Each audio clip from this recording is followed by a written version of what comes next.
memastikan pengumumannya diinfokan secara resmi bagaimana kelanjutan dari koalisi Indonesia Bersatu. Yang jelas sekarang ini bahwa partai-partai politik di koalisi Indonesia Bersatu itu adalah bagian dari pemerintah, karena seluruh partai politik adalah pendukung pemerintah di pemerintahan Pak Jokowi, sehingga proses komunikasi relatif lebih intens, ada kedekatan hati, kedekatan pemikiran, kedekatan perspektif dalam melihat soal pilpres ini. Insya Allah nanti akan diselesaikan secara mufakat, dan arah dari koalisi Indonesia Bersatu nanti bagaimana nantinya, saya rasa nanti akan menjadi bagian penting dalam mempercepat proses perumusan kebijakan dalam pengumpulan pasangan calon di Pilpres 2024.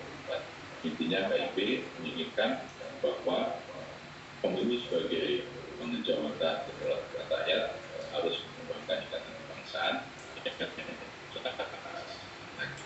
secara objektif, adil, ya, dan bermartabat serta berkualitas, sehingga proses membangun demokrasi menjadikan kita anak bangsa ikut mempercepat proses demokrasi, sehingga proses pendidikan rakyat bisa berjalan dengan baik dan mempercepat peningkatan ekonomi dan kesejahteraan masyarakat Indonesia.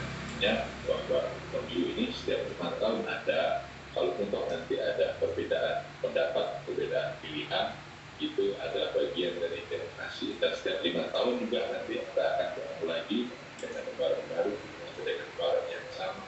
Ini adalah bagian dari dinamika politik dan ujungnya untuk mempercepat proses penegakan demokrasi di Indonesia. Demikian kan ya.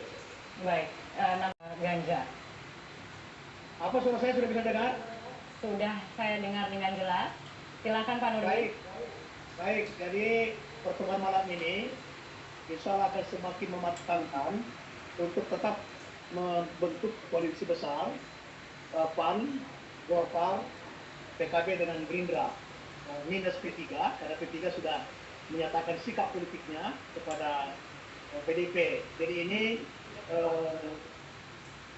Pak Pipa, ini bukan lagi koalisi Indonesia Bersatu, koalisi Indonesia bubar, menuju koalisi kebangsaan. Ya.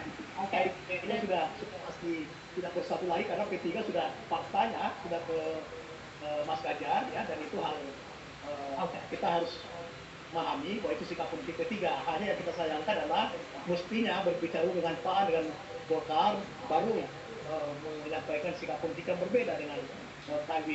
Tapi harapan kita bahwa malam ini insya Allah mudah-mudahan sepakat, berusaha untuk sepakat mendukung koalisi kebangsaan, yaitu Golkar, PAN, PKB dengan Gerindra, sehingga nanti apa yang menjadi cita-cita besar daripada koalisi kebangsaan ini bisa terwujudkan.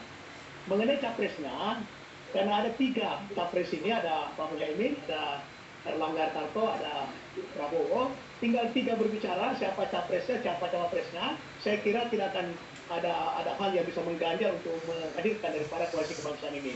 Sehingga nanti kita ada 3 calon, itu alternatif yang baik untuk demokrasi kita, alternatif terbaik untuk beri peluang kepada rakyat untuk memilih satu di antara 3.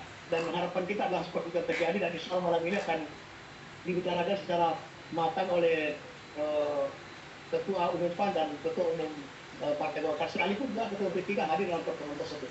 Ketua P3 juga akan hadir dalam pertemuan tersebut, tapi sudah dianggap akan pergi, begitu ya. Tapi Anda seberapa yakin bahwa PAN juga masih akan bertahan dalam koalisi Indonesia Bersatu yang tersisa? Saya yakin kalau ada kesepakatan mengenai capresnya dan cawapresnya, PAN insya Allah tidak akan pergi. Persoalan di sini adalah siapa capresnya dan siapa capresnya. Nah, seperti kita pada secara